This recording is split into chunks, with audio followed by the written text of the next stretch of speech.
Welcome friends, welcome to Study Focus for exams. कैसे हो भी आप सभी? उम्मीद करते हैं कि आप सभी अच्छे होंगे। तो देखिए, CSIR CIIR की वैकेंसी का ऑफिशियल नोटिफिकेशन आ चुका है। ठीक है, टोटल वैकेंसी कितनी है? इसमें 209 वैकेंसी है, जिसमें आपकी JSA और स्टेनो की वैकेंसीज आई हुई है। ठीक है, तो इस वीडियो में हम वही सब देखेंगे कि किस कैटेगरी में क्या एग्ज़ाम पैटर्न है, कितनी वैकेंसीज हैं, कौन कौन इसे अप्लाई कर सकता है, क्या सिलेबस है, सब कुछ इसी वीडियो में देखेंगे। ठीक है, तो अगर आप चैनल पर नए हो तो चैनल को सब्सक्राइब कर देना, वीडियो अच्छी लगे वीडियो को लाइक कर देना। ठीक है, चलिए वीडियो स्टार्ट करते हैं। देखो, सबसे पहले जो इन्होंने बोला है कि कल से इसके फॉर्म, मतलब 22 तारीख से इसके फॉर्म स्टार्ट हो जाएंगे फिल होना, और कब तक होंगे? 21 अप्रैल तक होंगे। ठीक है, एक महीने का टाइम दिया हुआ है, एक महीने का टाइम दिया हुआ है। रिटन एग्ज़ाम जो होगा, जो CBT इन्होंने लिख रखा है, ये कब है? मई और जून 2025 में होगा। ठीक है, कहाँ पर होगा? ये सिर्फ दिल्ली में ही होगा। चांसेस इसके वही हैं कि दिल्ली ही इसका एग्ज़ाम सेंटर बनाया जाएगा।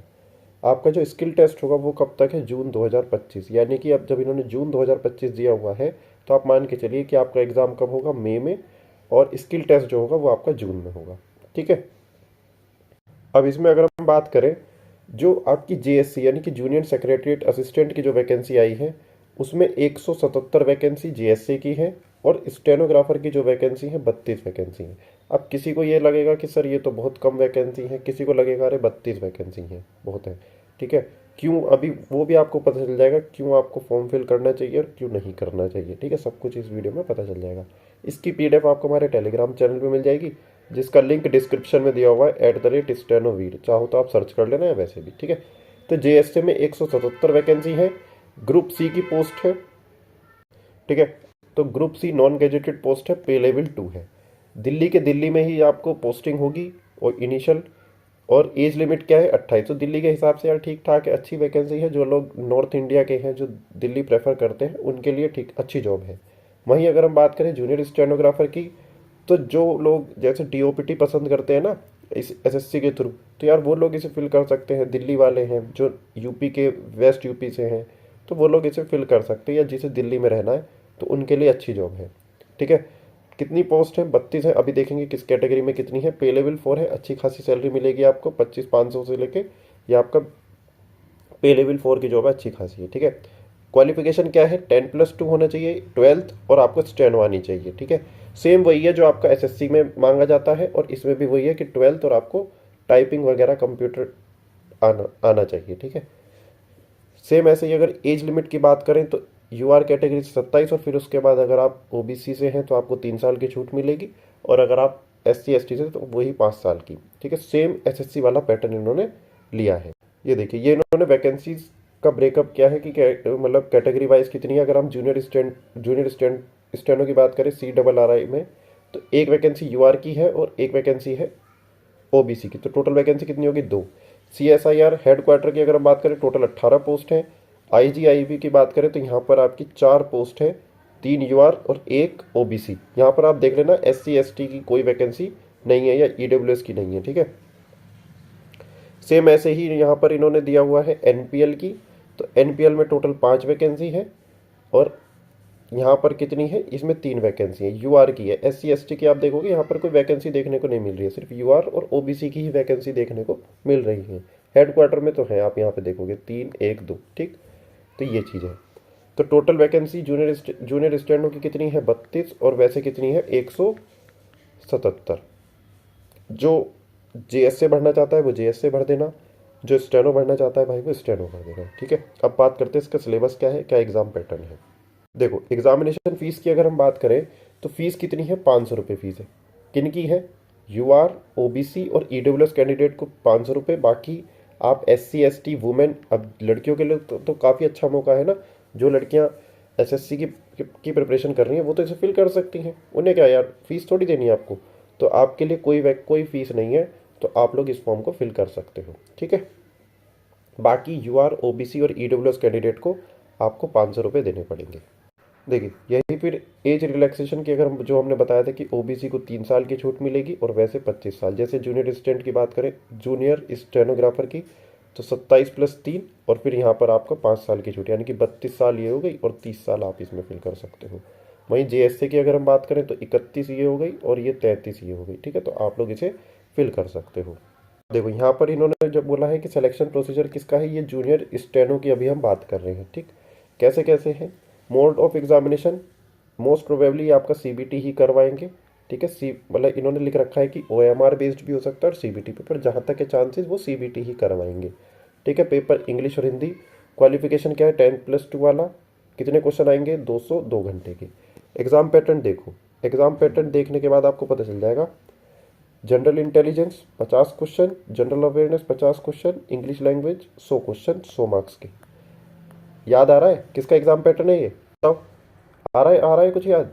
बिल्कुल, ये एसएससी स्टेनो का ही सेम एग्जाम पैटर्न है।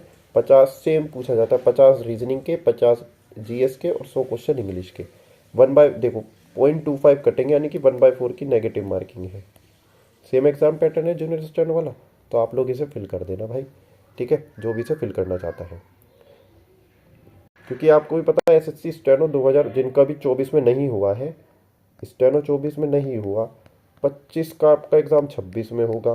तो उससे पहले यार ये फॉर्म फिल कर दो ना, जो सेम एग्ज़ाम पैटर्न वाले हैं, सेम सिलेबस वाले हैं। ठीक है, तो वो लोग इसे फिल कर देना। ये देखो स्किल टेस्ट की अगर हम बात करें, तो स्किल टेस्ट वही आपका 80 वर्ड पर मिनट की स्पीड, 10 मिनट का मैटर बोला जाएगा। ट्रांसक्राइब के लिए 50 मिनट मिलेंगे और 65 मिनट हिंदी में मिलेंगे। ठीक है जी, सब कुछ वही है, सेम एसएससी वाला पैटर्न है। एग्ज़ाम का पैटर्न कैसा रहेगा, सेम एसएससी वाला ही रहेगा। ठीक है, डिफ़िकल्टी लेवल भी वही रहेगी, एसएससी वाला ही।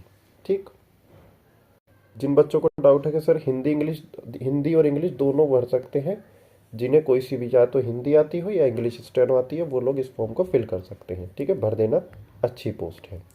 बाकी बता देना कि हाँ इसकी स्ट्रेटजी, इसकी प्रिपरेशन कैसे करनी है, वो भी हम लोग बता देंगे। ठीक है, बता देना कमेंट करके। अब अगली है जेएसए की। जेएसए की अगर हम बात करें, तो ये भी हमने बता दिया था कि मतलब 12th बेस्ड ही है। 200 क्वेश्चन आएंगे, 2.5 घंटे का पेपर होगा। देखो इसमें जो पैटर्न है वो ये है, जैसे पेपर 1 जो होगा, इसमें 90 मिनट का पेपर है। मेंटल एबिलिटी टेस्ट 100 क्वेश्चन होंगे, 200 मार्क्स के। ठीक है, 100 क्वेश्चन 200 मार्क्स के, यानी कि एक क्वेश्चन कितने मार्क्स का, 2 मार्क्स का।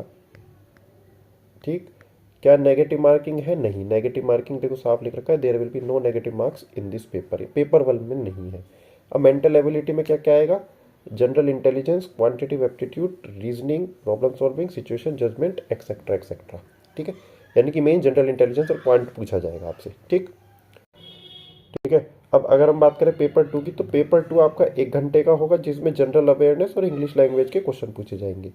ये 50 क्वेश्चन पूछे जाएंगे और 3 मार्क्स का एक क्वेश्चन होगा, यानी कि 150 नंबर का ये, 150 नंबर का ये, 300 ये हो गए, 500 वो हो गए। ठीक है, अब यहाँ पे 1 नेगेटिव मार्क फॉर एवरी, यानी कि 1/3 की नेगेटिव मार्किंग इसमें है आपके जेएसए वाले में।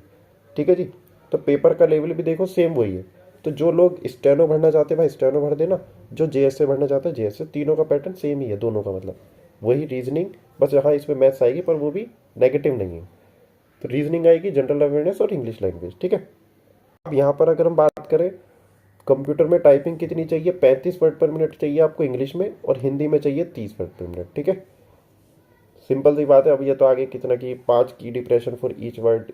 ठीक है, तो यहाँ पर अगर सीधा सीधा हम बात करें, तो इंग्लिश में आपको 35 वर्ड पर मिनट की स्पीड चाहिए, और हिंदी में आपको क्या चाहिए, 30 वर्ड पर मिनट। जो हिंदी वाली है, हिंदी में क्या मांग रहा है, मंगल मांगा है। ठीक है, मंगल चाहिए।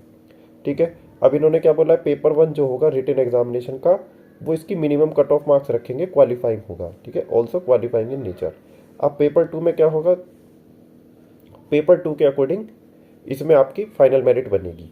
ठीक है, the final merit list will be prepared only on the basis of paper 2, यानी कि पेपर 1 आपको क्वालिफाई करना है, तब जाके आपकी पेपर 2 की कॉपी चेक होगी। ठीक है जी, अब देखो जो बच्चे कह रहे थे कि सर एग्जामिनेशन सेंटर कहाँ बनेगा, तो वो इन्होंने साफ साफ बोला, for the post of junior stenographer या फिर JSA will be held at various location of Delhi NCR, यानी कि आपका दिल्ली में भी हो सकता है, गाजियाबाद में, नोएडा में, ग्रेटर नोएडा में सकते हैं, मेरठ, यानी कि दिल्ली एनसीआर में ही आपका एग्ज़ाम करवाएंगे कंडक्ट। वो उसके ऊपर डिपेंड करेगा जितने आपके फॉर्म अप्लाई किए जाएंगे।